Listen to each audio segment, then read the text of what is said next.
वसीयत को लेके सवालों का सिलसिला कम ही नहीं हो रहा है, तो सोचा सारे वसीयत के सवाल एक साथ कर उनके जवाब एक बार में ही दे दूं। सबसे पहले वसीयत समझा देता हूं कि वसीयत क्या है, फिर जो सवाल आए हैं उनके जवाब दे दूंगा। वसीयत एक अरबी का शब्द है जिसे इंग्लिश में विल और हिंदी में अंतिम इच्छा पत्र कहा जाता है।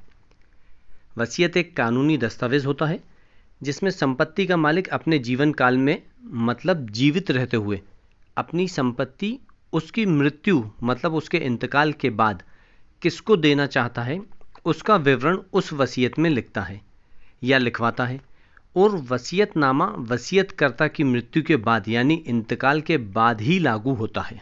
अब किसी ने एक सवाल किया है, क्या वसीयत की उत्पत्ति कुरान शरीफ से हुई है? इसका जवाब मैं आपको इस वीडियो के अंत में दूंगा। अगला सवाल है, वसीयत कौन कर सकता है? देखिए, वसीयत हर वह व्यक्ति कर सकता है जिसके पास स्वयं अर्जित कोई संपत्ति हो और वसीयत करते समय वह पूर्ण होश और हवास में हो, नशे की हालत में नहीं हो, पागल नहीं हो, किसी के डर और दबाव में ना हो। ऐसा हर इंसान वसीयत कर सकता है। अगला सवाल है, वसीयत किस संपत्ति की कर सकते हैं? क्या वसीयत सिर्फ अचल संपत्ति जैसे मकान, दुकान, ज़मीन की ही की जाती है? देखिए, ऐसा बिल्कुल नहीं है कि वसीयत सिर्फ अचल संपत्ति की होती है।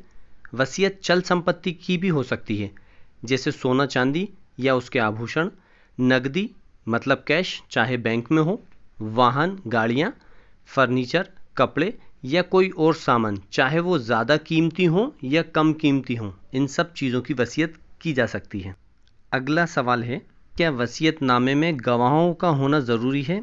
जी हाँ, वसीयतनामे के अंदर कम से कम 2 गवाहों का होना बहुत ज़रूरी है, वह भी वसीयतकर्ता के हस्ताक्षर के समय, मतलब जिस समय वसीयतकर्ता उस वसीयतनामे पर हस्ताक्षर कर रहा है उसके हस्ताक्षर करते समय गवाहों का मौजूद होना बहुत ज़रूरी है। गवाहों को ये देखना चाहिए कि उस वसीयत पर वसीयतकर्ता हस्ताक्षर या अंगूठा निशानी दे रहा है। अगला सवाल है, क्या वसीयतनामे का पंजीयन यानी रजिस्ट्रेशन कराना ज़रूरी है या स्टाम्प पेपर पर वसीयत लिखकर बनाई जा सकती है? देखिए, वसीयत का पंजीयन मतलब रजिस्ट्रेशन कराना ज़रूरी नहीं है और यह भी ज़रूरी नहीं है कि वसीयत स्टाम्प पेपर पर लिखी जाए।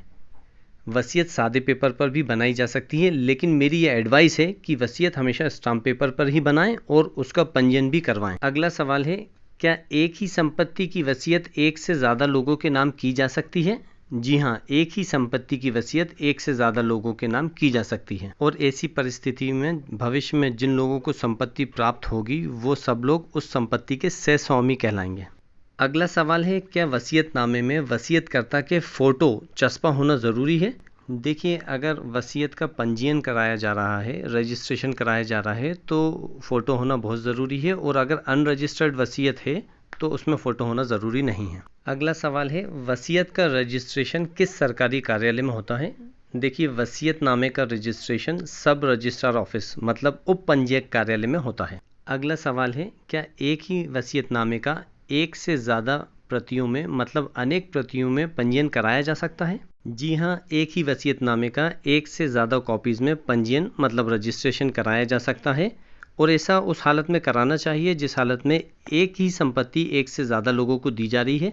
बस आपको हर वसीयतनामे के पंजीयन का शुल्क अलग से देना होता है। अगला सवाल है, क्या एक बार वसीयतनामे का पंजीयन हो जाने पर मतलब उसका रजिस्ट्रेशन हो जाने पर भविष्य में उस वसीयत को निरस्त या उसमें परिवर्तन किया जा सकता है? जी हाँ, एक बार वसीयतनामे का पंजीयन हो जाने पर मतलब उसका रजिस्ट्रेशन हो जाने पर भविष्य में उस वसीयतनामे को निरस्त किया जा सकता है, उसमें परिवर्तन भी हो सकता है।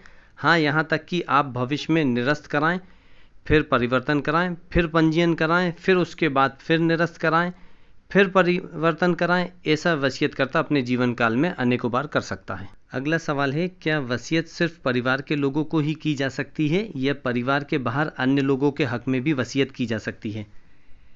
ऐसा बिल्कुल ज़रूरी नहीं है कि वसीयत सिर्फ परिवार के लोगों के हक में ही की जा सकती है।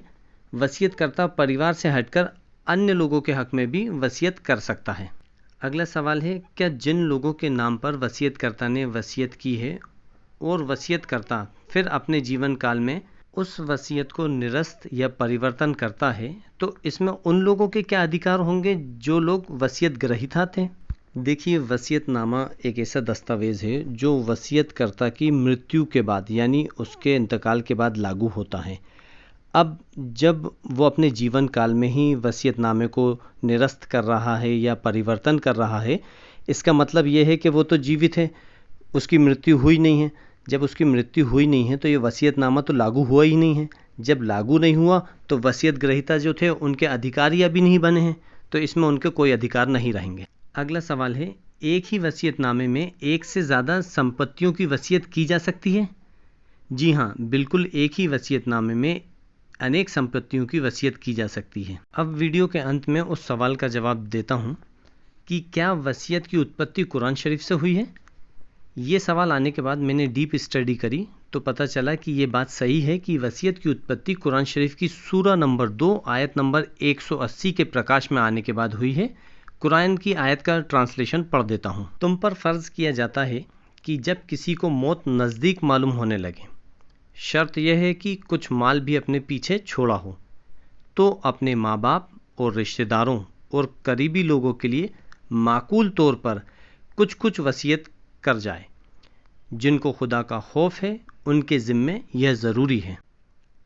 अब उन सभी सवाल करने वालों का शुक्रिया अदा करूँगा जिन्होंने मुझे दोबारा अपने बीच में आने का मौका दिया।